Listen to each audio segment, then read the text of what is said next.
இது கோவை ஜீவஜோதி கலை தொடர்பகம் பெருமையுடன் வழங்கும் மாதா தொலைக்காட்சியின் அரம்சை. வணக்கம் அன்பார்ந்த நேயர்களே, மீண்டும் இந்த நிகழ்ச்சியில் உங்களை சந்திக்கிறதுல ரொம்ப மகிழ்ச்சி. தேர்ந்த மருத்துவர்களோடு ஒரு அற்புதமான தலைப்பை கடந்த வாரங்களில் நம்ம பேசிகிட்டே இருக்கிறோம். மிக முக்கியமான ஒரு பிரச்சனையை, ஒரு மையப்பொருளை நம்ம ஒரு தலைப்பாக எடுத்து குழந்தையுடைய வளர்ப்பு நிலையில் பெற்றோருடைய பங்களிப்பில், அதுவும் குறிப்பாக பெற்றோருடைய மனநிலையில் ஏற்படுகின்ற மாற்றங்களால் குழந்தைங்களுடைய வளர்ச்சியில் என்னென்ன மாற்றங்கள் ஏற்படுது, என்னென்ன சவால்களை எதிர்கொள்கிறாங்க, என்னென்ன பிரச்சனைகளை எதிர்கொள்கிறாங்கன்றத அவ்வளோ டீட்டெயில்டாக பேசிகிட்டு இருக்கிறோம். ஒவ்வொருத்தருமே அவங்களுடைய துறையிலிருந்து, அவங்களுடைய நேரடி அனுபவங்களிலிருந்து அதை அழகாக நம்மள்கிட்ட பகிர்ந்துட்டுருக்கிறாங்க. அதே போல் நம்மளுடைய டாக்டர் சில்வா அவர்களும் அதை அழகாக அப்படியே தொகுத்து என்னென்ன விஷயங்கள் அப்படின்றத அப்படியே ஒவ்வொன்றா கேட்டு வாங்கிட்டுருக்குறோம். உண்மையிலே உங்களுக்கு இந்த வாரங்களில் இந்த தலைப்பு ஒரு பெரிய உங்களுக்கு ஒரு பாடமாக இருக்கும். நிச்சயமாக உங்களுடைய குழந்தை வளர்ப்பில் இது உங்களுக்கு ஒரு பெரிய நம்பிக்கை ஊட்டுவதாக இருக்கும். அடடா, இதெல்லாம் நம்ம மிஸ் பண்ணிட்டோமே, நாம் இப்படி இருக்கணும், இந்த மாதிரி இருக்கக்கூடாது அப்படின்றதெல்லாம் நீங்கள் ரொம்ப தெளிவாக புரிஞ்சிருப்பீங்கன்னு நினைக்கிறேன். அதே போல் இந்த நிகழ்ச்சியை பற்றி உங்கள் உறவினர்கள் நண்பர்கிட்ட சொல்கிறதோடு மட்டும் இல்லாமல் நீங்கள் பார்த்த இந்த நிகழ்ச்சியை யூடியூப்லேருந்து அந்த லிங்க்கு கூட எடுத்து ஷேர் பண்ணியிருப்பீங்க அப்படின்ற நம்பிக்கையோட இந்த நிகழ்ச்சி தொடர்ந்து நம்ம பார்க்கலாம். ஆனால் அதுக்கு முன்னாடி நாம் போன வாரங்களில் என்ன பார்த்தோம் அப்படின்றத ஒரு சின்ன ரீகேப் பார்த்து வந்துடலாமா? போஸ்ட்மார்ட்டம் சைக்கோசிஸ் எப்போ வேணாலும் ஆரம்பிக்கலாம், எப்படி வேணாலும் வரலாம். இப்படிப்பட்ட மனநிலையில் இருக்கிற ஒரு தாய் வளர்க்குற குழந்தை எப்படிப்பட்டதாக இருக்கும்? நான் அன்ஃபிட், என்னால் எதுவுமே பண்ண முடியாது. அவங்க அந்த 3 நாளுக்கான ஹாப்பினஸ் அந்த மதர் கிட்ட இல்லை. அப்புறம் நான் நல்லா தூங்குவேன், பாப்பா நல்லா தூங்கிக்கும். மனநிலை தொந்தரவு இருக்கிற மதர்ஸ்க்கு இந்த 2 பீரியடுமே ரொம்ப ரொம்ப அதிகம். சரி, என்னென்ன பார்த்தோம் போன வாரம் அப்படின்றத ஒரு சின்ன ரீகேப்பில் பார்த்துட்டோம். வாங்க நம்ம தொடர்ந்து பேசலாம். அது பொதுவாகவே நம்ம கிராமப்புறங்கள்லையும் சரி, கிராமப்புறங்களும் கிடையாது, பொதுவாகவே குடும்பங்களில் இப்படி ஒரு மன சிதைவு நோய் உள்ளவங்க, இல்லை மன அழுத்தம் உள்ளவங்க எல்லாம் கல்யாணம் ஆனால் சரியாக போயிடும்பா, குழந்தை பெற்றா சரியாக போயிடுப்பான்னு சொல்லி அவங்களாவே ஒரு பெரிய இதை உருவாக்கி வச்சிடுறாங்க. டாக்டர் சொன்ன மாதிரி நாம் அந்த நேரத்தில் போய் டாக்டரை போய் பார்க்குறோம், அப்போ நம்ம மனநோய் உள்ளவங்களாம் ஆக்கிடுவாங்களோ அப்படின்ற ஒரு மனப்பான்மை இருக்குது. ஆனால் இப்போ நீங்கள் சொன்னதுலேருந்து பார்க்கும் பொழுது நிச்சயமாக டாக்டர் ரொம்ப அழுத்தம் திருத்தமாக சொன்னார். நீ சைக்காட்டிஸ்ட்டு, இவர் மருத்துவர்கிட்ட நீங்கள் ஆலோசனை பெறாமல் கல்யாணமே பண்ணக்கூடாது அப்படிங்கிற ஒரு விஷயம் உண்மையிலேயே ரொம்ப ஓப்பன் டூர். ஏன்னா இது உண்மைதான். அட்வைஸ் எடுக்கணும், அவ்வளோ. நாங்கள் என்ன சொல்ல வரோம், ஆஸ் அ டாக்டர் நாங்கள் என்ன சொல்ல வரோம், நீங்கள் நம்மக்கிட்ட அட்வைஸ் எடுத்தீங்கன்னா அதுக்கு ஏற்ற மாதிரி நாங்கள் மாத்திரையை சேஞ்ச் பண்ணி உங்களுக்கு அந்த ப்ரெக்னன்சிக்கு கைடு பண்ணுற ஹெல்ப் பண்ணுவோம்.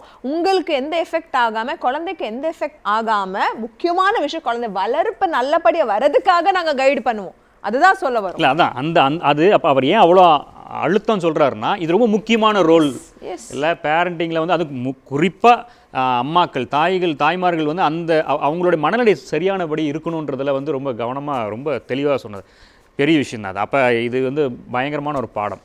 அது மட்டும் இல்லைங்க சார், என்ன ஆகும்னா இப்போ அவங்க சப்போஸ் ஏதாவது மறைச்சு இந்த மாதிரி கல்யாணம் பண்ணும் பொழுது அதுக்கப்புறம் வர மேரிட்டல் இஷ்யூஸ் வரும். அதுக்கப்புறம் என்ன ஆகிடுவாங்கன்னா பேரண்ட்ஸ் செப்பரேட் ஆகிடுவாங்க. அதுக்கப்புறம் அந்த குழந்தை பிறக்கும்போது ஒரு சிங்கிள் பேரண்ட்டாக தான் வளருவாங்க, சிங்கிள் பேரண்ட் சைல்டாக வருவாங்க. அது இன்னும் அந்த குழந்தைய இன்னும் அதிகமாக இம்பேக்ட் பண்ணும். ஒரு சிங்கிள் பேரண்ட் சைல்டுங்கிறது நம்ம எப்படின்னா, ஒரு சிம்பிளாக சொல்லணும்னா 2 இது இருந்தால் தான் அந்த குழந்தை நல்லா வளர முடியும்.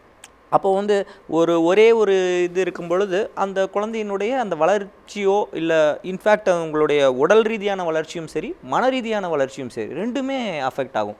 அப்போ அது செப்பரேட்டட் பேரண்ட்ஸ், டிவோர்ஸ் அந்த மாதிரி போகும்போது இதில் ஒரு விஷயம் நான் பார்த்தது என்னென்னா, ஒரு பேரண்ட் இப்படி தான் இருந்தாங்க. ஆக்சுவலாக என்னாச்சுன்னா, அவங்க லவ் மேரேஜ் பண்ணிக்கிட்டாங்க. லவ் மேரேஜ் பண்ணதுக்கப்புறம் அந்த ஃபாதர் குழந்தை பிறந்த உடனே அவங்க செப்பரேட் ஆகிட்டாங்க. அவங்களுக்கு இந்த ஃபிட்ஸ் இஷ்யூ இருந்தது. அது ஒன்றும் பெரிய விஷயம் இல்லை, பட் அவங்க மறைச்சிட்டாங்க. அதனால என்னாச்சுன்னா, அந்த ஃபிட்ஸ் இஷ்யூ இருந்ததை மறைச்சிட்டு அவங்க கல்யாணம் பண்ணாங்க. இதே மாதிரி டெலிவரி முடிஞ்சதுக்கப்புறம் அந்த தூக்கமின்மையின் காரணமாக ஃபிட்ஸ் அடிச்சிருச்சு. ஸோ யூஸ்வலாக அவங்க டேப்லெட்ஸும் எடுத்துக்கலை. ஸோ அப்போ என்னாச்சு, ஃபிட்ஸ் அடித்த உடனே அவங்க எல்லாம் எடுத்துகிட்டு வந்திருக்காங்க. அப்போது இதுதான் ஃபஸ்ட் டைம் வருதா, என்ன இது அப்படின்னு சொல்லி அப்புறம் பேச மறைச்சிட்டிங்களே அப்படிங்க வரும்போது அதுக்கப்புறம் அவங்க செப்பரேட் ஆகிட்டாங்க. செப்பரேட் ஆனதுக்கப்புறம் அந்த குழந்தை கிட்டத்தட்ட 3 வருஷமாக தனியாக தான் வளருது. அந்த குழந்தையினுடைய மென்டாலிட்டி பார்த்திங்கன்னா, அந்த அம்மா அதிகமாக கோவப்பட ஆரம்பிச்சிடுறாங்க. அந்த அம்மா அதிகமாக கோவப்பட்டு அந்த குழந்தைய ரொம்ப கண்டிக்க ஆரம்பிச்சிட்டாங்க, ரொம்ப ஓவர் ப்ரொடெக்டிவ் ஆகிட்டாங்க. அந்த குழந்தைக்கு எது செஞ்சாலும் ஒரு பயம் வந்துருச்சு.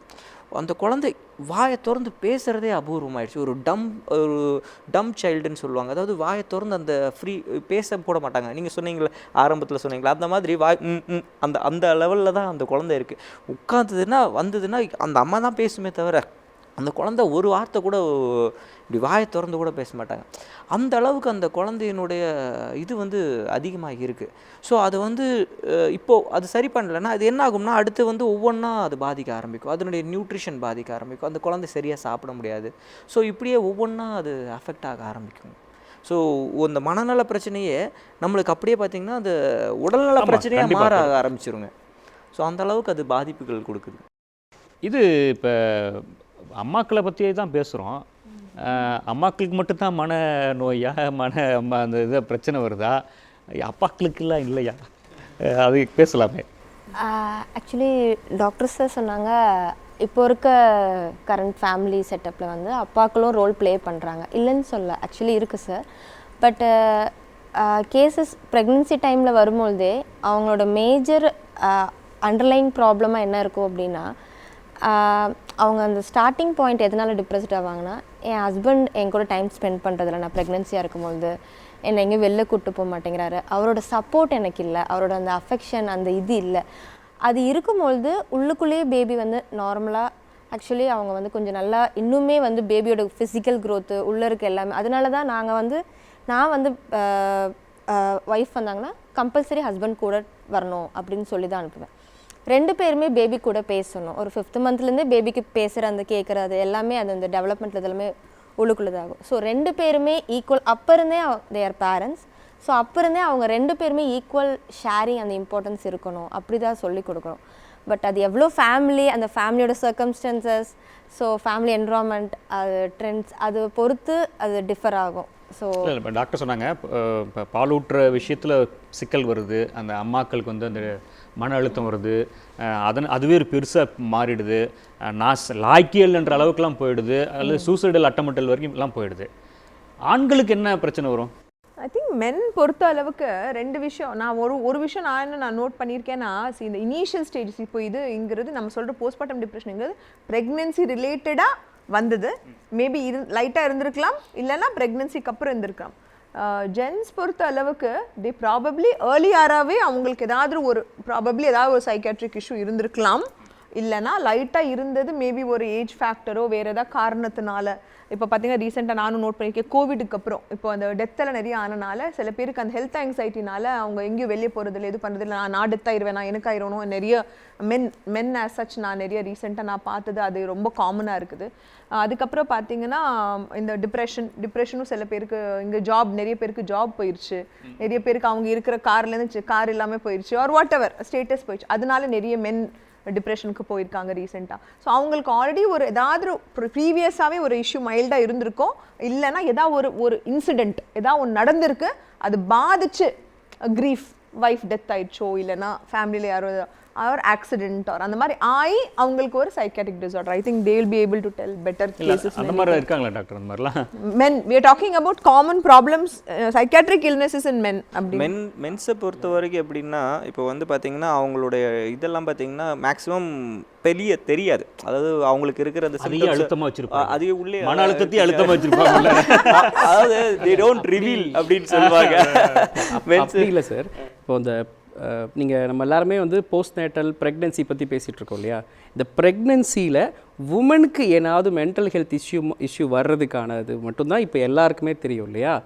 என்ன ஆக்சுவலானா மென்னுக்கு வர்றதுக்கு டயக்னோசிஸே இல்லை. there is no diagnosis, டிசீஸே இல்லங்க, அதுக்கு பேரே இன்னும் கொடுக்கல, இல்ல அந்த மாதிரி ஒரு பேரே இல்ல. எப்போ பாரு ஆம்பளைங்களை நெக்லெக்ட் பண்றதே தான் இங்க வேலை. பெண்களுக்கு மட்டும்தான் மன அழுத்தமோ டிப்ரெஷனோ வரும்னு தான் எல்லா உலகமே இப்படி தான் நம்பிக்கிட்டு இருக்கு. எங்களுக்கு ஒரு டயக்னோசிஸே கேட்கல, ஒரு க்ரைட்டீரியா, ஒரு 4 பாயிண்ட் போட்டு இந்த 4 இருந்தால் உங்களுக்கு இது மாதிரி போஸ்ட் நேட்டெல்லாம் உங்களுக்கு டாக்டருக்கு அழுத்தம் வந்துரும் போல் இருக்குது. இதை சொல்லி எனக்கே அழுத்தமாயிடும். Not expressive. That's the fact. Usually அவங்க என்ன வருத்தப்படுறாங்கன்னா போஸ்ட்மார்ட்டம் டிப்ரெஷன் ஃபார் ஃபீமேல்ஸ் மாதிரி postmortem depression for men are அந்த மாதிரி ஒரு கிரைட்டீரியா போட்டு எங்களுக்கு ஒரு டயக்னோசிஸ் கொடுங்கப்பா. டாக்டர், நிறைய இருக்கு டாக்டர். இருக்கலாம். ஒரு மதரை ஒரு ஒய்ஃபை பார்த்துக்கிறது இல்லை, நீங்கள் நான் சொல்கிறது எல்லாமே வந்து தேர் இஸ் ப்ராபபிலிட்டி இப்படி தான் மேக்ஸிமம் நடக்குதுன்னு நான் சொல்லவே வரல. ரெண்டு எக்ஸ்ட்ரீம்லேயும் இருக்குது. இப்போது ஒய்ஃபை பார்த்துக்கிற ஆண்களும் இருக்காங்க, வீட்டை கவனிச்சுக்கிட்டு வேலையும் பார்த்துக்கிற ஆண்கள் இருக்காங்க. இப்போ ஒரு ஒய்ஃப் வந்து ப்ரெக்னென்ட் ஆகிட்டாங்க அப்படின்னா அவங்களுக்கு எக்ஸ்ட்ரா கேர் எடுத்து பார்த்துக்கணும் அப்படிங்கிற சிரத்தை இன்றைக்கி இருக்கிற கிட்ஸ், இன்றைக்கி இருக்கிற எல்லா ஆண்களுக்கு ஓரளவுக்கு மேக்ஸிமமான ஆண்களுக்கு அந்த எண்ணம் இருக்குது. வேலை பழுனால சில நேரம் அது நடக்காமல் போயிருந்துருக்கலாம், இல்லை அவங்க பார்த்து வளர்ந்த அப்பாக்கள் வந்து செய்யலை அப்படிங்கிறதுனால அது நடக்காமல் போயிருந்துருக்கலாமே தவிர இன்றைக்கி அந்த எண்ணம் வளர ஆரம்பிச்சிருச்சு. சரி, நம்ம ஒய்ஃபுக்கு செய்யணும், நம்ம ஒய்ஃபுக்கு பார்க்கணும். ப்ரெக்னென்சிக்கு அப்புறமே வந்து ஒய்ஃபையும் ஹேண்டில் பண்ணணும், அந்த பேபியும் ஹேண்டில் பண்ணுங்கிற அந்த டியூவல் ரெஸ்பான்சிபிலிட்டி இன்றைக்கும் ஆண்கள்கிட்ட இருக்க தான் செய்யுது. அது இல்லவே இல்லை அப்படின்லாம் சொல்லவே முடியாது. நான் நிறைய பார்த்துருக்கேன். அண்ட் இந்த எக்ஸ்ட்ரீமாகவும் எனக்கு நடந்திருக்கு. எனக்கு ஒரு கேஸ் வருவாங்க, குழந்தை வந்து 1 year, மதர் வாஸ், அவங்க அம்மா தான், மதர் தான் என்கிட்ட வந்தாங்க. She is of depression. என்னால் வந்து தூங்க முடியல, எனக்கு வந்து 1 year ஆகிடுச்சு பேபிக்கு. என்னால் வந்து எதுலேயுமே கவனம் செலுத்த முடியல. I was very restless. நான் அந்த 1 வருஷமாக குழந்தைய மட்டுமே நான் பார்த்துக்கிட்டு இருக்கேன், என்னால் அது முடியல அப்படின்னு பேசும்போது நான் ஹஸ்பண்ட் வர சொல்லி நான் பேசினேன்.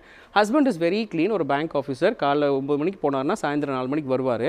அதுக்கப்புறம் நீங்கள் குழந்தைய பார்த்துக்குவீங்கல்ல அப்படின்னு கேட்கும்போது அவர் சொல்கிறாரு, இல்லை சார், நான் ஒரு 4 to 6 வீட்டில் இருப்பேன். 6 o'clock கிரிக்கெட் விளையாட போயிடுவேன். 6 போயினோன்னா நான் 7:30 தான் வருவேன். அதுக்கப்புறம் நான் வந்து அதுக்குள்ளே குழந்தை தூங்கிடும், அப்போ நான் படுத்துக்குவேன். ஸோ அப்போது இங்கே அவங்க சொன்ன மாதிரி இந்த ஆண்களுக்கு அந்த ரெஸ்பான்சிபிலிட்டி, குழந்தை வளர்ப்புலோட அந்த ரெஸ்பான்சிபிலிட்டி இருக்குங்கிறத நம்ம புரிய வச்சுக்கிட்டே தான் இருக்கணும். அப்போ அந்த கேஸ்க்கு நான் அந்த மதருக்கு டிப்ரெஷனுக்கு ட்ரீட் பண்ணுறதை விட இந்த ஃபாதராக நடந்துக்குங்கன்னு சொல்ல வேண்டியதாக இருக்கு. ரோல் என்ன, உங்களுடைய ரெஸ்பான்சிபிலிட்டி. அந்த ஃபாதராக நீங்கள் நடந்துக்குங்க. நீங்கள் குழந்தைய 1 வயசு குழந்தை, he's now able to talk, சின்ன சின்ன விஷயங்களாக பேச ஆரம்பிச்சிட்டா, நடக்க ஆரம்பிச்சிட்டா, அப்போ உங்களை பார்க்குறதோட அந்த நேரம் கொஞ்சம் அதிகப்படுத்துனீங்க அப்படின்னா அது குழந்தைக்கு ஒரு விதத்தில் நல்லது, ப்ளஸ் மதருக்கு ரொம்ப நல்லது. ஒரு 3 மணி நேரம் குழந்தை என்கிட்ட இல்லாமல் இன்னொருத்தர்கிட்ட இருந்துட்டு வருது அப்படின்னா அந்த மதருக்கு அது ஒரு பெரிய ரிலாக்ஸேஷன். அவங்க ஒன்றும் போய் தூங்கலாம் போகிறதில்ல. அந்த 3 மணி நேரத்தில் அவங்களுக்கான வேலைகளை செஞ்சுக்கிறதுக்கு ஒரு ஒரு ஒரு ஒரு ஒரு சின்ன ஒரு ப்ரைவசின்னு வச்சுக்கோங்களேன். அந்த ஒரு இண்டிபெண்டன்சி, ஒரு சின்ன ஒரு ப்ரைவசி கிடைக்கும். அது அவங்கள அடுத்த நாள் ஃபுல்லாக பூஸ்ட் பண்ணும். அண்ட் அடுத்த நாள் இதே மாதிரி அவங்க அப்பா வந்து 4 o'clock குழந்தைய எடுத்துக்குவாங்கங்கிற கான்ஃபிடென்ஸ் வந்து அவங்களுக்கு ஒரு டயர்ட்னஸை குறைச்சிக்கிட்டே வரும். ஓகே ஃபைன், அடுத்த நாள் வந்துச்சுன்னா அவங்க அப்பா வந்து ஒரு 3 hours குழந்தைய பார்த்துக்குவாங்க, அப்போ நமக்கு ஒரு டைம் கிடைக்கும். ஈவன் அந்த 3 மணி நேரமும் 2 பேரும் சேர்ந்து தான் அந்த குழந்தைய பார்த்துக்க போகிறாங்க. ஃபுல் அண்ட் ஃபுல் அப்பா பார்த்துக்க போகிறது இல்லை. பட் அந்த ஆட்டிடியூட், அந்த மென்டலாக அவங்க கொஞ்சம் அது ப்ரிப்பேர் ஆகிக்குவாங்க. அதனால் அவங்களுக்கு இந்த ஸ்ட்ரெஸ் குறையும். நான் அப்படி தான் அந்த கேஸை ட்ரீட் பண்ணேன். இவங்களுக்கு ஒரு ஆன்டி டிப்ரெசன்ட் எவ்வளோ கொடுக்குறது முக்கியமோ அதே மாதிரி அந்த ஃபாதருக்கு நான் எக்ஸ்பிளைன் பண்ண வேண்டியதாக இருக்குது. அன்ஃபார்ச்சுனேட்லி அந்த பையன் வந்து 90s கிட். அவனுக்கு எவ்வளோ சொன்னாலும் புரிய மாட்டேங்குது. அவன் வந்து ஏதாவது வேணும்னா என் ஒய்ஃப் என்கிட்ட சொல்லட்டும், அப்புறம் நான் செய்கிறேன்றான். அவங்க ஒய்ஃப் வந்து என்ன சொல்கிறாங்க, ஏன் அது அவருக்கு புரிய மாட்டேங்குது, நான் காலையிலேருந்து குழந்தைய வச்சுக்கிட்டு இருக்கேன், வந்து கொஞ்சம் நேரம் என் குழந்தைய வாங்கலாம்ல அப்படிங்கிறது வந்து அவர் சொல்லிட்டு தான் நான் செஞ்சுருப்பேன். சொல்லலை, நான் செய்யலை. அந்த ஆஸ்க் ஃபார் ஹெல்ப் அது வந்து மதர் வந்து அவ்வளோ ஃபீல் பண்ணுறாங்க. ஏன் அவருக்கு புரியலை, ஏன் அது கனெக்ட் ஆகலை, நான் கஷ்டப்படுறேன்னு ஏன் அவருக்கு தெரியல. நைட்டே வந்து தூங்கும்போது குழந்தை 1 தடவையோ 2 தடவையோ எந்திரிக்குதுன்னா இவங்க எந்திரிக்கிறாங்களே தவிர கூட அவர் எந்திரிக்கிறது இல்லை இல்லையா. அம்மா எந்திரிச்சு தான் ஆகணும். நான் அது அம்மாவுக்கு பதிலாக அப்பா எந்திரிக்கணும்னா சில நேரத்தில் கஷ்டம்.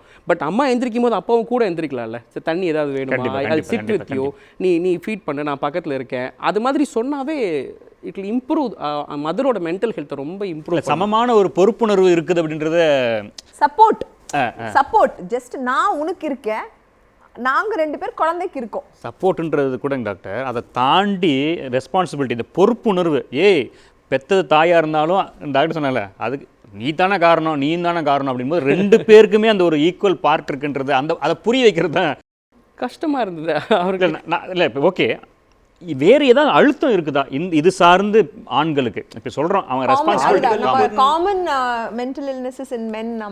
என்ன கேசஸ் பார்த்தீங்கன்னா ஆக்சுவலாக மோஸ்ட் ஆஃப் த டைம் பார்த்தீங்கன்னா ஏர்லி சைல்டுஹுட்டில் அஃபெக்ட் ஆகிறது இல்லைங்க. ஏன்னா கிட்ஸை பொறுத்த வரைக்கும் ஏர்லி சைல்டுஹுட்டில் வந்து அவங்க மதரோட தான் அதிகமாக அட்டாச் ஆகிருப்பாங்க. எப்போ அவங்க ஃபாதரோட அட்டாச் ஆவாங்கன்னா அரௌண்ட் ஒரு 6 years அப்படிங்கும்போது தான் அந்த ஃபாதர்கிட்ட அட்டாச்மெண்ட் அதிகமாகும்.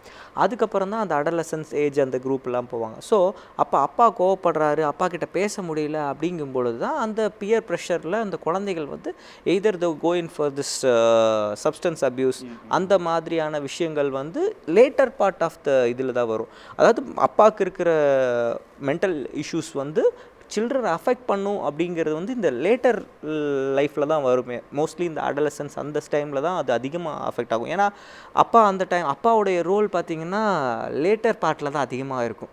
ஏர்லி பார்ட்டில் வந்து மதருடைய ரோல் அதிகமாக இருக்கும். நான் இது வந்து ரெண்டுமே ஷேர்ட் ரெஸ்பான்சிபிலிட்டி தான். பட் இவன் யூ கீப் இன் டு ஒரு ப்ரொப்போர்ஷன் பார்த்தீங்கன்னு வச்சுக்கோங்களேன். ஃபஸ்ட்டு இனிஷியல் 5 இயர்ஸில் பார்த்தீங்கன்னா நான் சார் சொன்ன மாதிரி தான், நான் 90s கிட் தான். பட் இருந்தாலும் என் ஒய்ஃபை நான் பார்த்துக்கிட்டேன். பிகாஸ் அவள் வந்து பிஜி ப்ரிப்பரேஷன் பண்ணிகிட்டு இருக்கும்போது நான் தான் ஃபுல்லாக டேக் கேர் பண்ணிக்கிட்டேன். ஸோ ஏன்னா எனக்கு அந்த ரெஸ்பான்சிபிலிட்டி இருந்தது. பட் அந்த 5 இயர்ஸுமே என் பையன் இருக்கிறான். அவங்க அம்மா இருந்தாங்கன்னா அவங்க அம்மாவை தாண்டி என்கிட்ட வரமாட்டான். அவங்க அம்மா இல்லைன்னா என்கிட்ட வருவான். ஸோ அந்த 5 இயர்ஸுமே பார்த்திங்கன்னா அந்த மதர் தான் அவங்களுடைய ப்ரைமரி இது. அப்போ மதருக்கு இருக்கிற மென்டல் இல்னஸஸ் வந்து மோஸ்ட்லி பார்த்திங்கன்னா சின்ன குழந்தைகளுக்கு வந்து அஃபெக்ட் ஆகும். பட் ஒன்ஸ் இந்த லேட்டர் ஆன் ஏஜஸ் குரூப்பில் தான் ஃபாதரோட இல்னஸஸ் எல்லாம் அப்போ தான் அவங்களுக்கு வந்து அந்த இன்ஃப்ளூயன்ஸ் வர ஆரம்பிக்கும். ஸோ மோஸ்ட்லி இந்த சப்ஸ்டன்ஸ் அப்யூஸ் ஆகட்டும், இந்த கைண்ட் ஆஃப் இந்த ஓசிடி ஆகட்டும், அந்த மாதிரி இஷ்யூஸ் எல்லாமே பார்த்திங்கன்னா அது ஜெனட்டிக்காகவும் இதெல்லாமே வந்து ஜெனட்டிக்காகவும் வரும். ஓசிடிஸ் ஜெனட்டிக்காகவும் வரும். ஸோ அதெல்லாம் பார்த்திங்கன்னா லேட்டர் ஆன் தான் இவங்களுக்கு ஃபாதரோட இது வந்து லேட்டர் ஆன் தான் அப்படியே கேரி ஓவர் ஆகும் யூஸ்வலாக. உங்களுடைய கேசஸில் சொல்லுங்கள் டாக்டர், ஏதாவது கொஞ்சம் மன ஆறுதலுக்காக ஃபாதர் ரிலேட்டடாவா? ஃபாதர் ரிலேட்டடா. ஸோ நான் ஒரு 7th ஸ்டாண்டர்ட் படிக்கிற பையன் பார்த்தேன். என்னென்னா அவனோட அப்பா வந்துட்டு அப்ராடில் இருக்கார். இப்போது ஒரு கொஞ்சம் இயர்ஸாக அப்ராடில் இருக்கார். அம்மா தான் டேக் கேர் பண்ணிகிட்ருக்காங்க. பக்கத்தில் மதர் இன் லா ஃபேமிலி அவங்க இருக்காங்க. பட் பெருசாக சப்போர்ட் ஒன்றும் கிடையாது. ஏன்னா அவங்க 2 பேரும் love marriage, inter religion marriage, வீட்டிலேருந்து சண்டை போட்டு ஓடி வந்து கல்யாணம் பண்ணவங்க. இனிஷியல் கொஞ்ச நாள் நல்லா தான் இருந்தாங்க. பட் அவங்க ஃபாதருக்கு பார்த்திங்கன்னா இந்த சப்ஸ்டன்ஸ் யூஸ் ஆல்கஹால் அடிக்டடாக இருந்தார். ப்ளஸ் வேறு சப்ஸ்டன்ஸ் கேனபிஸ் எல்லாமே வந்து அவங்க அப்பா எடுத்துகிட்டு இருந்தார். ஸோ அது மட்டும் இல்லாமல் இதை யூஸ் பண்ணிட்டு வந்து ஒய்ஃப் அப்பா வந்து சின்ன வயசில் அவங்க மேரேஜ் ஆன இனிஷியல் பீரியடில் பார்த்திங்கன்னா அம்மாவை அடிக்கிறது, அப்யூஸ் பண்ணுறது எல்லா பிஹேவியரும் இருந்திருக்கு. அப்புறம் ப்ரெக்னென்ட் ஆனாங்க அந்த லேடி. ப்ரெக்னென்ட் ஆனதுக்கப்புறம் பார்த்திங்கனாலும் அந்த டைமில் நல்லா டொமஸ்டிக் வயலன்ஸ் எல்லாமே இருந்துச்சு. ஸோ நல்ல ஒரு ஸ்ட்ரெஸ்ஸில் இருந்தாங்க. தெரியல, மேபி அவங்க டிப்ரெஷனில் இருந்தாங்களான்றது தெரியாது. அன்னோட்டிஸ்டாக போய்கிட்டே இருந்தது. டெலிவரியும் ஆச்சு. குழந்தைய பார்த்துக்கிறதுக்கும் யாரும் கிடையாது, ஃபுல் சப்போர்ட் கிடையாது. அந்த ஹஸ்பண்ட் அந்த பிஹேவியர் கண்டினியூ பண்ணிகிட்டே தான் இருந்தார். ஸோ அந்த அப்பா போய் ஒரு 3 இயர்ஸ் இருக்கும் அப்ராட் ஒர்க் போயிட்டு. ஸோ இந்த பையன் என்ன பண்ண ஸ்டார்ட் பண்ணான் அப்படின்னாக்கா அவங்க அப்பா மாதிரியே பிஹேவ் பண்ண ஸ்டார்ட் பண்ணிட்டான். ஸோ அம்மா பேச்சு கேட்குறதில்ல, அப்பா என்னெல்லாம் அம்மாவை திட்டுவாரோ அதே மாதிரி திட்டுறது. ஸோ வாடி போடின்னு சொல்கிறது, நீ யார் என்ன கேட்குறதுக்கு, நான் இதுக்கு உனக்கு ஆன்சரபிள் பண்ணணும். ஸோ அந்த ஏஜில் வந்து அந்த 7th ஸ்டாண்டர்ட் போகும்போது அவன் அப்பாவோட அட்டாச் ஆகிட்டான். ஸோ அதுக்கு முன்னாடி வரைக்கும் அம்மா பேச்சு கேட்டுட்டு இருந்தான். ஸோ அதுக்கப்புறம் அப்பாவோட அட்டாச் ஆக ஆரம்பித்ததுலேருந்து அம்மா வந்துட்டு அவனுக்கு அகெயின்ஸ்ட் ஆகிட்டாங்க. ஸோ ப்ளஸ் அந்த மதருக்குமே அன்டயக்னோஸ்டாக டிப்ரெஷன் இருந்துட்டு தான் இருந்தது. ஸோ என்ன பண்ணுவாங்க, இந்த அம்மா வந்துட்டு இந்த பையன் பிஹேவியர் பண்ணுறதுக்கு ஸோ திருப்பி அவனை தான் கத்துவாங்க, அடிப்பாங்க, எல்லாம் பண்ணுவாங்க. எந்த எக்ஸ்ட்ரீம் வரைக்கும் போச்சுன்னா ஒரு நாள் அவன் வீட்டு ஃபுல்லாக உடச்சி, ஸோ அந்த மாதிரியெல்லாம் அம்மா பழி வாங்கணும் அப்படின்னு சொல்லி அந்த இதுக்கு வெஞ்சன்ஸ்க்காக வீட்டில் இருக்க எல்லா திங்ஸையும் உடைக்கிறது, திங்ஸ் எல்லாம் எடுத்துகிட்டு போய் விற்றுட்டு காசு எடுத்துகிட்டு அவனுக்கு என்ன வேணுமோ வாங்கி சாப்பிட்றது. ஸ்கூல்லையும் அதே மாதிரி எல்லா பசங்களை போட்டு அடிக்கிறது. ஸோ இந்த எக்ஸ்ட்ரீம் லெவலுக்கு அவனுக்கு அந்த பிஹேவியரல் இஷ்யூஸ் இருந்திருக்கு. எனக்கு தெரிஞ்சு ஒரு பேரண்ட்டு, நான் ஏன் திருப்பி வந்து அப்பாவுடைய ரோலில் கேட்டுகிட்டே இருந்தேன்னா, நான் பார்த்ததில் ஜஸ்ட் ஐ ஷேர் இட். அது என்னன்னு தெரியல, பட் இது எந்த கேட்டகரியில் வரும்னு நீங்கள் தான் சொல்லணும். அது அந்த அப்பா 7 வருஷம் கல்யாணம் ஆகி 7 வருஷம் கழிச்சு தான் ஒரு குழந்தை அவங்களுக்கு. அவங்களுடைய ஃபேமிலியில் வந்து பார்த்திங்கன்னா அவரோட பிறந்த 3 பேர், 2 அக்கா, ஒரு தம்பி. இவர் எல்லோருக்குமே வந்து பசங்க, இவருக்கு பொண்ணு பிறந்துருச்சு. இவங்க ரிலேட்டிவில் எல்லாம் சேர்ந்து இல்லைன்னா பொண்ணு இல்லை பையன் அப்படின்ற ஒரு விஷயத்த சொல்லிகிட்டே இருந்திருக்கிறாங்க. பையன் தான் பிறக்கணும். அப்போ இவர் என்ன நினச்சிட்டு இருந்தாருன்னா, சரி நம்ம அக்கா தங்கச்சிங்களுக்கு தம்பி இவங்கெல்லாம் வந்து பையன் பிறந்திருக்கான், அப்போ நமக்கும் பையன் அப்படின்னு சொல்லி வெயிட் பண்ணிட்டே இருந்தார். பொண்ணு பிறந்துச்சு. பயங்கரமான ஒரு இது. இப்போ என்னென்னா ஒரு கட்டத்தில் வந்து அந்த குழந்தைய தொடக்கூட மாட்டா. அப்படி அந்த குழந்தைய தொட்டு தூக்குனது கூட கிடையாது. இது பயங்கர பிரச்சனையாகி கடைசியில் வந்து இப்போ பிரிஞ்சு போய் அப்புறம் அது எப்படின்னா ஒன்றும் சேரவும் இல்லை பிரியும் இல்லை, இப்போ போகிறது அப்படி பார்த்துட்டு அந்த மாதிரியான ஒரு சுச்சுவேஷனில் இருக்குது. இப்போ நான் என்ன கேட்குறேன்னா, இப்போ இதுதான் இப்போ ஒரு குழந்தையினுடைய அந்த பச்சிளம் குழந்தை வளர் நிலையில் அம்மாவுக்கு இருக்கிற சில சிக்கல்கள், பாலூட்ட முடியலன்ற அந்த ப்ராப்ளம் இருக்குது, இல்லைனா அவங்களுக்கு அந்த சூழ்நிலை சரியான அமையலை அப்படின்ற அந்த பிரச்சனை இருக்கிற மாதிரி இருக்கிறதுனால ஏற்படுற பிரச்சனை இந்த குழந்தைக்கு இருக்கிறதுனால, அதே போல் இப்போ அப்பா இந்த மனநிலையில் இருக்கிற இது ஒரு விதமான ஒரு இதுதானே, ஒரு மென்டல் இல்னஸ் தானே. என்னடா ஒரு இன்னுமா இந்த காலத்தில் இல்லை, நிறைய பேர் சொல்கிறாங்க, ஃப்ரெண்ட்ஸ் சொல்கிறாங்க, இன்னுமாடா இந்த காலத்தில் நீ வந்து பையன் பொண்ணுன்னு இருக்கிற என்னடா அப்படின்லாம் சொல்கிறாங்க. ஆனாலும் அவருக்கு இது பண்ணல. அந்த குழந்தை வளர்ந்து அவர் கிட்டத்தட்ட 4 வயசு வரைக்கும் 3-4 வயசு வரைக்குமே அவர் அந்த தூக்கம் கூட கிடையாது. இது எவ்விதமான ஒரு மனப்பான்மை, இந்த மனநிலை இந்த பெற்றோர்கள், அதுவும் குறிப்பாக அந்த அப்பாக்களுக்கு இது மாதிரி நிறைய வேறு ஸ்டோரிஸ் ஏதாவது இருக்குதா? குழந்தைகள் தொட மாட்டேன், இல்லை பார்க்க மாட்டேன், இது இப்போ நான் கேர் எடுத்துக்க மாட்டேன், அது வந்து நீங்கள் வேலையில் இருக்கிறது, இல்லை நான் வந்து 90 கிட்டாக இருக்கிறதுனால கூட அந்த அது தூக்குறது எனக்கு அது பெரிய என்னடா நானும் அப்பா ஆகிட்டேனாடா, ஐயோ இனிமேல் கிரிக்கெட் பேட் தூக்கிட்டு போக முடியாது, என்னடா இப்படி ஆகிப்போச்சு அப்படின்ற அந்த ஒரு இது. அதை தாண்டி இது மாதிரியான எமோஷ்னல் பேக்ரவுண்டில் பிரச்சனைகள், அது அவங்களுக்கு ஸ்ட்ரெஸ் ஆகி அந்த மாதிரிலாம் நீங்கள் எதை கேசஸ் உங்கள்கிட்ட? யூஸ்வலாக ஒரு ஹஸ்பண்ட் ஏன் இப்படி இருக்காங்க அப்படின்னு நம்ம யோசிச்சோம்னா, ஜஸ்ட் ஒரு சின்ன நம்ம யூஸ்வலாக மொபைலில் இந்த மீம்ஸ் நிறைய படிச்சிருப்போம், இந்த ஸ்டேட்மெண்ட்ஸு. பொம்பளை பிள்ளை கிட்ட சொல்லுங்கள் ஆம்பளை பிள்ளை அழுக வைக்காமல் பார்த்துக்குங்கன்னு, அதே ஆம்பளை பிள்ளைங்க கிட்ட சொல்லிக் கொடுங்க எங்களை வந்து நல்லா பார்த்துக்க சொல்லின்னு சொல்லி இது ஜென்ரல் ஸ்டேட்மெண்ட்ஸ் நிறையா அந்த இதிலெல்லாம் வரும், ஷார்ட்ஸில் இதெல்லாம் வரும். அந்த ஹஸ்பண்ட் வந்து ஏன் டேக் கேர் பண்ணல, அவர் ஏன் வந்து ஃபாதர் அவரோட ரெஸ்பான்சிபிலிட்டியை ஒரு டாக்டர் வந்து சொல்லிக் கொடுக்குற அளவுக்கு அவர் இருக்காருன்னா, அது ஒன் ஆஃப் த ரீசன் அவரோட பேரண்டிங்கும் ஒன் ஆஃப் த ரீசனாக இருக்கலாம் அப்படின்னு நான் நினைக்கிறேன். என்னோட ரீசன் ஒரு 15 இயர்ஸ்க்கு முன்னாடி இந்த மாதிரி நம்ம இப்போ பேசுகிற டிஸ்கஷன்ஸ் எதுவுமே யாருக்குமே எதுவுமே தெரிஞ்சிருக்காது. இந்த இன்ஃபர்டிலிட்டியாக இருக்கட்டும், இல்லை இப்போ மதர் ஃபீடிங் வரல, அந்த காலத்தில் ஃபீடிங் வரல அப்படின்னா கார்லிக் கொடுங்க, இல்லை ஏதாவது ஃபிஷ் ஃப்ரை பண்ணி கொடுங்க. So food habits, life style எப்போ சேஞ்ச் ஆக ஆரம்பிச்சதோ அப்போ இந்த மாதிரி ப்ராப்ளம்ஸ் எல்லாம் அப்படியே கொஞ்சம் கொஞ்சமாக அப்படியே லைட்டாக வந்து வெளியில் வர ஆரம்பிச்சிது. One thing. ரெண்டாவது திங் வந்து ஒரு ஃபிசிக்கல் ப்ராப்ளம் ஒரு குழந்தைக்கு இருக்குது அப்படின்னா ஒரு டாக்டர்கிட்ட கூட்டிகிட்டு போய் இவன் நிறைய சாக்லேட் சாப்பிட்றான், இவனுக்கு என்ன பிரச்சனை அப்படின்னு ஒரு டென்டிஸ்ட் வந்து அவனை டயக்னோஸ் பண்ணி சொல்கிற வரைக்கும் அந்த பேரண்ட்ஸுக்கு ரியலாக அவனுக்கு என்ன ப்ராப்ளம், அவனோட பிஹேவியர் என்னன்னு தெரியாது. அதே சைக்கலாஜிக்கலாக, பயாலஜிக்கலாக இது ஒரு ரீசன். சைக்கலாஜிக்கலாக வந்துட்டு ஒரு டீச்சரோ இல்லை ஒரு கவுன்சிலரோ சைக்காலஜிஸ்டோ சைக்காட்ரிஸ்டோ இல்லை எனி பீடியாட்ரிக் ப்ரொஃபஷனல்ஸோ அவங்க குழந்தைய பற்றி கம்ப்ளைண்ட் பண்ணுற வரைக்கும் அந்த பேரண்ட்ஸுக்கு அந்த குழந்தையோட உண்மையான நேச்சர் ஆஃப் பிஹேவியர் தெரியாது. ஸ்கூலில் கூப்பிட்டு உங்கள் பையன் ஒழுங்காக படிக்க மாட்டேங்கிறான், ஸ்கூலுக்கு வர மாட்டேங்கிறான், இப்படி கோவப்படுறான், திட்டுறான் அப்படிங்கும் போது அந்த அப்பா அம்மா 2 பேரும் ரொம்ப ஷாக்கிங்காக ஃபர்ஸ்ட் டைம் கேட்குற மாதிரி இது பண்ணுவாங்க. வீட்லேயும் அவன் அதே பிஹேவியர்ஸ் பண்ணியிருப்பான். பட் அப்பா வீட்டுக்குள்ளே வந்தோடனே ஏன்டா ஃபோனை யூஸ் பண்ணிகிட்டே இருக்கேன்னு திட்டுவார் சும்மா கொள்ளைக்கியெல்லாம். எங்ககிட்ட வந்து ரிப்போர்ட் பண்ணுவாங்க, என் பையன் 24 மணி நேரம் ஃபோன்லேயே தாங்க இருக்கான், நான் பேசுறதே கேட்க மாட்டேன். அவர் வீட்டுக்குள்ளே வரும்போது நீ என்னடா பண்ணுற, சாப்பிட்டியா, நல்லா இருக்கியா, இன்றைக்கி ஸ்கூல் எப்படி இருந்தேன்னு அவர் கம்யூனிகேட் பண்ணாதான் அவன் திருப்பி பண்ணுவான். அவர் வீட்டுக்குள்ளே வந்து ஹெல்மெட்டை கழட்டி வச்ச உடனே இப்படியே ஃபோனை பார்த்துட்டே வந்து சாப்பிட்டியாடா இப்படியே பண்ணால் ஐ கான்டாக்டே பையன்கிட்ட கொடுக்கலனா அவன் எப்படி திருப்பி அவன் இது பண்ணுவான்? ஒரு 6 இயர்ஸ்லேருந்து 5-6 இயர்ஸ்லேருந்தே அப்பாக்களை பார்த்தே வளர்கிற குழந்தைங்க. ஸோ இந்த மாதிரி பிஹேவியர்ஸ் வந்து இதிலிருந்து தான் ஸ்டார்ட் ஆகுதுன்னு சொல்லி மோஸ்ட்லி பார்த்தீங்கன்னா சார், அதாவது அந்த அப்பாக்களுடைய இது வந்து கண்டுபிடிக்கப்படாமையில் இருக்குது. அதாவது அவங்க அப்பா கோவக்காரர், அதனால் அவனும் கோவக்காரனாக இருக்கான். ஆனால் அவங்க அப்பாவுக்கு அந்த இது இருக்கும், அந்த ஓசிடி கைண்ட் ஆஃபோ இல்லை அந்த ஏடிஹெச்டி கைண்ட் ஆஃபோ ஒரு இது இருக்கலாம். ஸோ அது வந்து அது அண்டர் டயக்னோஸ்டாக இருக்கலாம். ஆனால் அவங்க அப்பா கோவக்காரன், அதனால் ஜெனின்ஸாக வந்துருச்சு, ஜீன்ஸில் வந்துருச்சு, அப்பா மாதிரியே இருக்கிறாங்க, அந்த மாதிரியே ஒரு கொண்டு போயிடுவாங்க. ஸோ அதனால் மேக்ஸிமம் அப்பாக்களுடைய இது வந்து மென்டல் ஹெல்த்தில் வந்து இன்ஃப்ளூயன்ஸ் பண்ணுறதுங்கிறது வந்து லேட்டர் ஸ்டேஜஸில் வரும். அது வந்து நம்மளுக்கு வந்து அப்பாக்களுக்கே அது தெரியறதில்ல. அவங்களுக்கே அந்த அண்டர் டயக்னோஸ்டாக இருக்கிறதுனால அவங்களுக்கே அது தெரியாததுனால அந்த சீக்கிங் வர்றதே கொஞ்சம் கஷ்டமாக இருக்கும். இப்போ அவங்க மேக்ஸிமம் இந்த சப்ஸ்டன்ஸ் அபியூஸோ இல்லை இதுக்காக வராங்க. இப்போ மோஸ்ட்லி பார்த்தீங்கன்னா அடலசன்ஸ் எல்லாம் வரும், அது சார் நான் சொல்கிற பேச்சே கேட்குறதே இல்லை சார் அப்படி தான் சொல்லியே வருவாங்க.